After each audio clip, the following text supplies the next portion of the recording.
Welcome to another Taylor Talk. Let's just jump right into it. Julio Foolio was a rapper from Jacksonville, Florida, and unfortunately he was unalived leaving his birthday party or a performance after his birthday party down in Tampa in June of 2024. Now, I'm going to give you the details on what happened, but watch this. It's near USF. They're approaching the victim's position on foot. Video from the hotel and a parked Tesla show three shooters firing several shots at the vehicle Jones was riding in, killing him. With video playing such a big role in this case. From the video, you can see that it was planned, it was strategic. These guys had a mission, and unfortunately, they were able to complete it. I want to take a minute to shout out the driver, though, because I don't know how it feels to stare down the barrel of a gun while it's firing and continue to drive without freezing up or nutting up. So shout out to the driver for even attempting to get those guys out of there. He was tragically killed that night, and 3 other people were injured. Now, this whole thing was recorded. So the police basically got the footage, used license plate readers and cell phone records to find out who the suspects were. The police determined that it was 5 people involved, 1 woman and 4 men, ages from 18 to 30. They pretty much rounded them up, and they're getting ready to go to trial starting on January the 6th, 2025, with the female going first. Her name is Alicia Andrews. She is 21 years old, and she has been charged with first-degree capital murder with premeditation and use of a firearm, and she's charged with first-degree murder, premeditation. I mean, this is a capital murder charge, and down there in Florida, they do support the death penalty, so I don't know if the prosecution is pushing for the death penalty, but if convicted, she could face up to life in prison without the possibility of parole.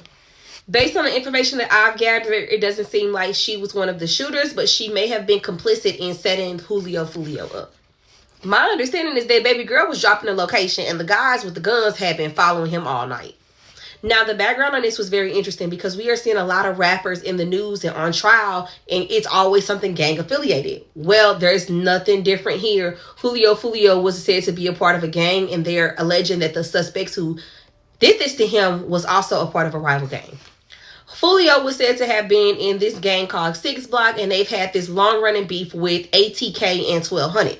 Well, I started having YSL flashbacks because as the story goes, ATK linked up with 1200, and then boom, they went and got Foolio.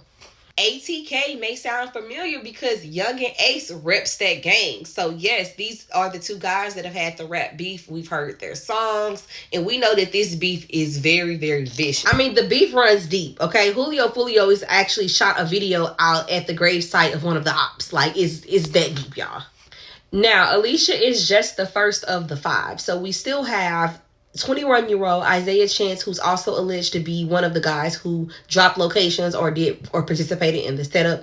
We have the gunman, Sean Gaithright, who's an 18-year-old. And then we also have Davion Murphy and Rashad Murphy. I don't know if they are related or not, but they are said to be the other gunmen, and they are the 28 and the 30-year-old. Now, as I mentioned, Alicia's case is getting ready to start on January 6th, so we will be tuned in and watching that live streaming right here on the Taylor Umpus channel. And as more details arise, I will be here to share with you. And if you don't get to stream, I will always drop a 1-minute recap.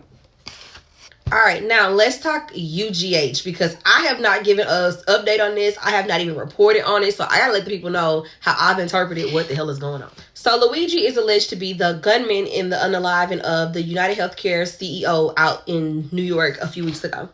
Now, when we watched that video, we thought it was a hit. I mean, the way he walked up, the targetness of it, like it was giving professional. I mean, we've been back and forth on the pictures trying to see if this is really him. But when you get caught at McDonald's because somebody said you look like somebody, it's an eye-opener that maybe this shouldn't have been something that you did in the first place.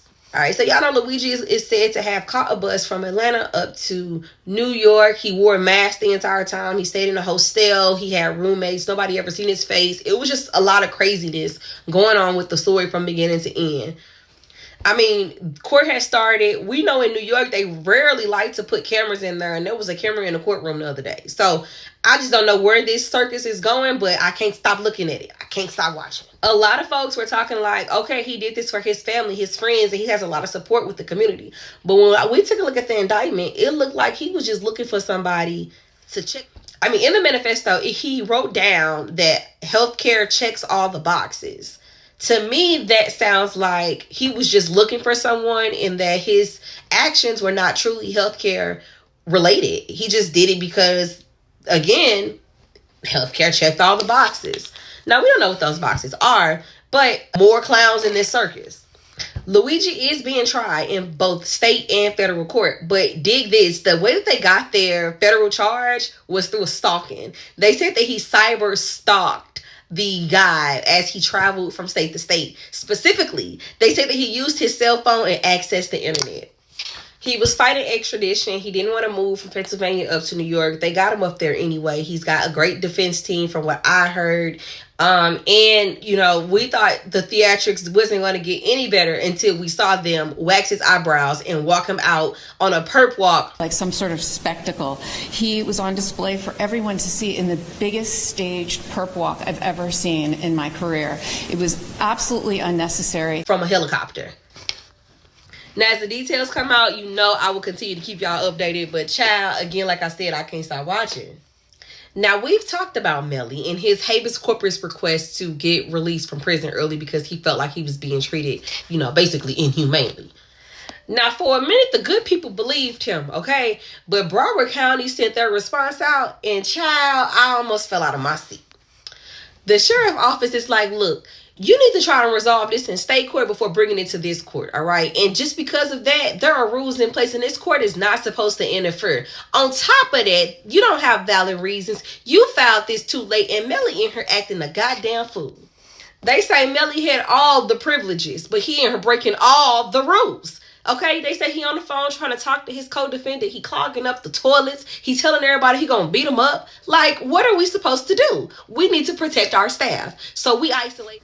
They said we isolated him. We put him in a dorm by himself. He can still use the TV, the recreation. He get the normal breaks as everybody else. But one thing he not gonna do is get on his phone and use a video call. If he want to talk to somebody, he can write a good old-fashioned letter. Now, I can't tell you if all the things that they alleged in that response was true because it was literally like 88, 89 different items that they listed out. But if even half of them are true, Melly need to sit down somewhere. He need to sit his little butt down. I'm interested to see if Melly's lawyers are going to respond back to Broward County because did y'all not know that was what he was in there doing? Is he not telling y'all the truth? Either way it go, y'all know we're going to keep our eyes and ears on it. And as new information is released, I will bring it to you. That has been our session of Taylor Talk today. Remember, if there is a topic that you would love for me to cover, or if you feel like you need a 1-minute recap on something, you are more than welcome to hit me up on TikTok as well as Twitter. My name is Taylor Umbridge on both of those platforms. Always like and subscribe to our videos because these are for y'all. These are for the people.